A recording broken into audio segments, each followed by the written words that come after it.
Menaxher i 67 miliard euro, që është totali buxheteve 12 vjeçare.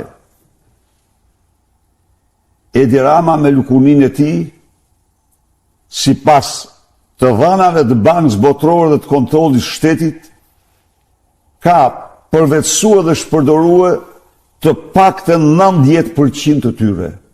Minimumi 90% të tyre. Kjo javë pra është javë e zbulimit të madh. E zbulimit të korrupsionit, të përmasave, të diktaturave afrikane të dikurshme. Është java në të cilën Edi Rama hoqi çdo mask para shqiptarëve dhe u vendos i tëri në mbrojtje të vjedhjeve të zbuluara me dokumenta të Lubi Ballukut, të mbrojtjes së 300 apartamenteve, të mbrojtjes së jahteve të blera me paratë të takspaguesve shqiptar, apartamenteve të blera me paratë të takspaguesve shqiptar. Dhe ai urdhroi në mënyrë më kriminale dje deputetët e tij të mos lejonin heqjen e imunitetit të Belinda të Lubi Ballukut. Për faktin e vetëm, se nëse Lubia ka 300 apartamente, Edi Rama minimumi 1500. Se nëse Lubia ka 2 jahte, Edi Rama minimumi ka 5 të tilla, nëse ju ka ndasht. Se nëse Lubia ka 2 apo 3 vila, Edi Rama është pronar në resortet të tëra turistike. Porti i Durrësit, siç kam deklaruar në mënyrë të përsëritur, çfarë kam pa unë tek Porti i Durrësit? Dhe në atë kohë, pikërisht në atë kohë, unë ju kam deklaruar shqiptarëve se Edi Rama don me çdo kusht të bëhet miliardier si Ala Labari. Edhe me Portin e Durrësit kundërtohen 12.000 apartamente. Kundërtohen 12 hotele me 6 yje, me 5 dhe 6 yje. Me pishina dhe me të gjitha lukset e tjera. Ka për pronar absolutisht të parë Edi Ramën, klanet e drogës dhe pastaj Ala Labarin.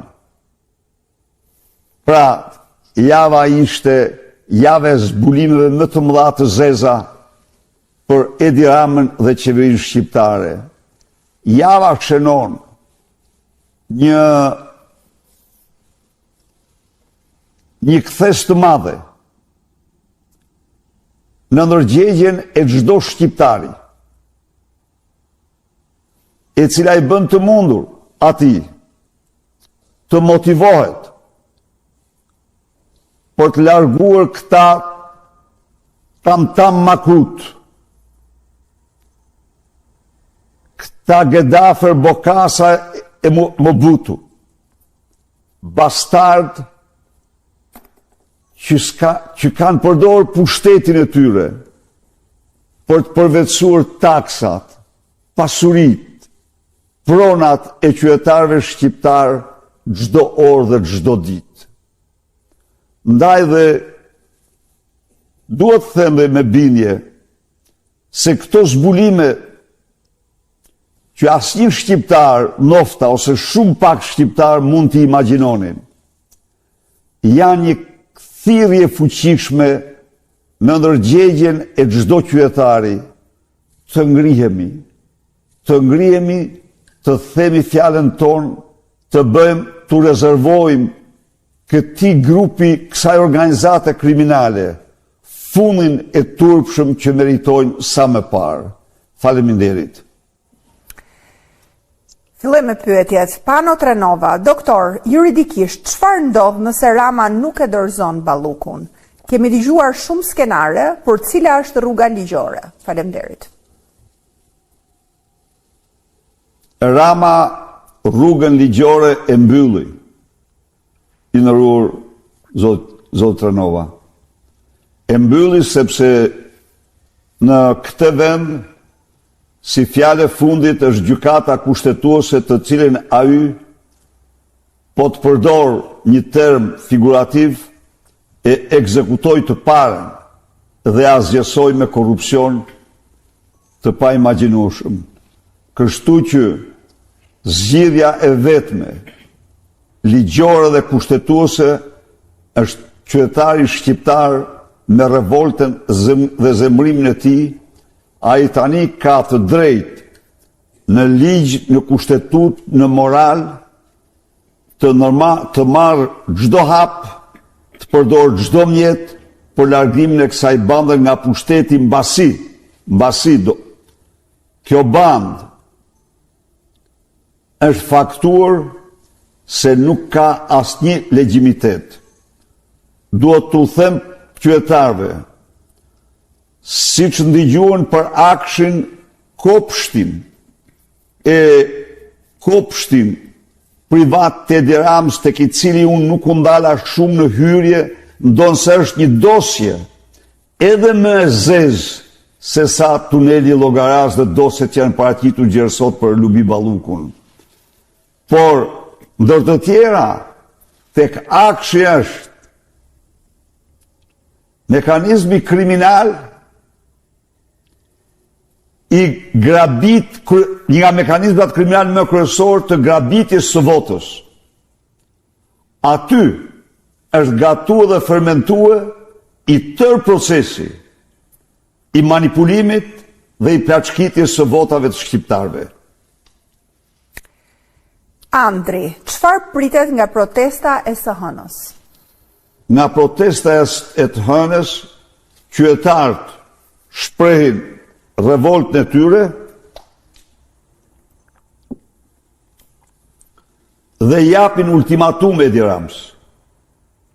Edi Rama duhet largohet.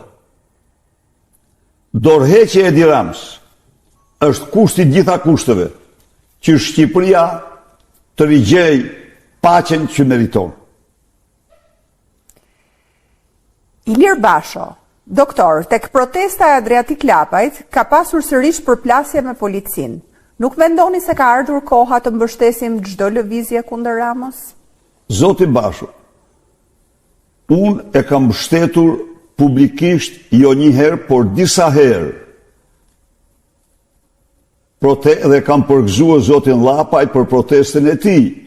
Natyrisht, ai përfaqëson një parti politike dhe mbështetjen ose protestën e bazon tek partia e tij. Partia Demokratike, siç e pat ju, filloi protestën e saj të fuqishme. Ka filluar protestën e saj javore para kryeministrisë me qëllim dhe e dyta në parlament.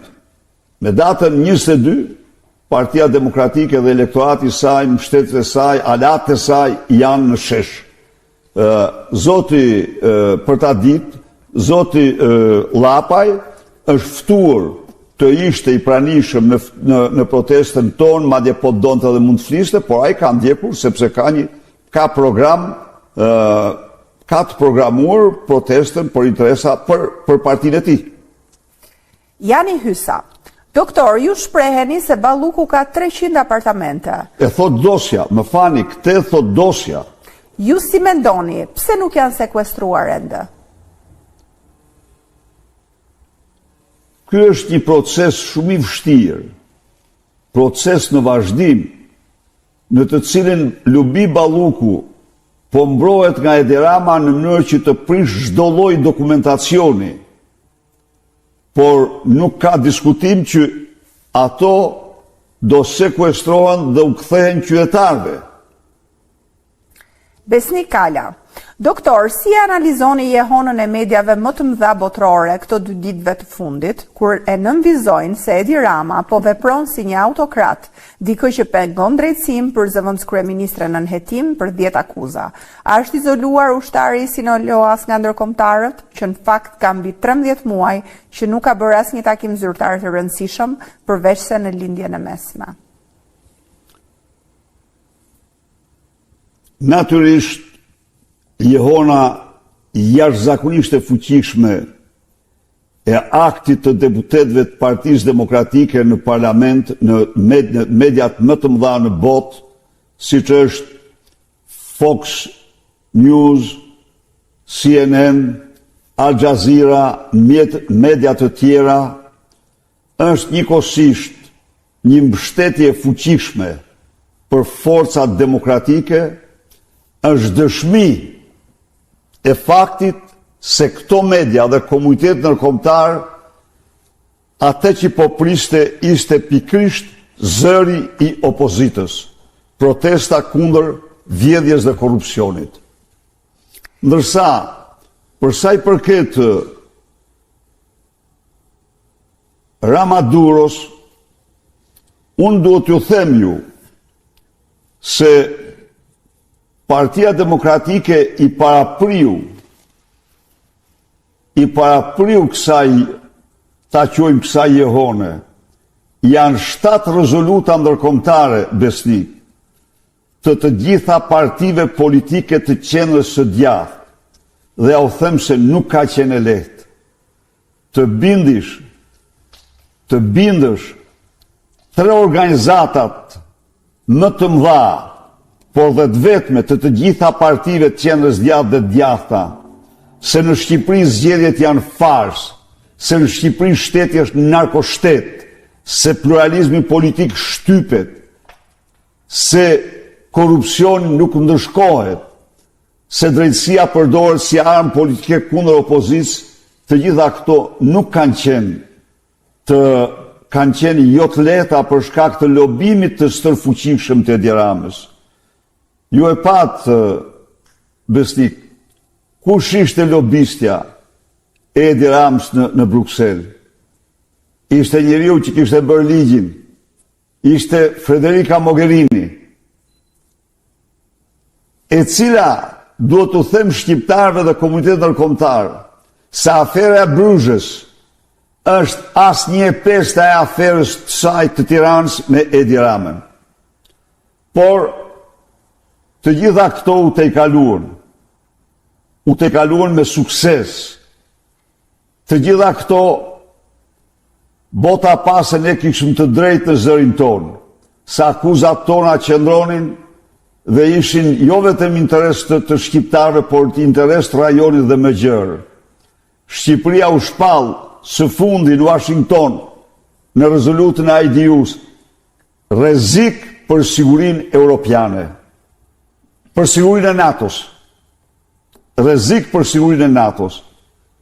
Dhe ju duhet dini se të gjitha dhënat më sekrete, më të rëndësishme të këtij vendi që janë njëkohësisht të rëndësishme për NATO-n, kanë përfunduar në duar të Ergyes Agasit, Suel Çels, Fatmir Troplinit dhe klaneve tjera të drogës nga akshi i Edi Ramës.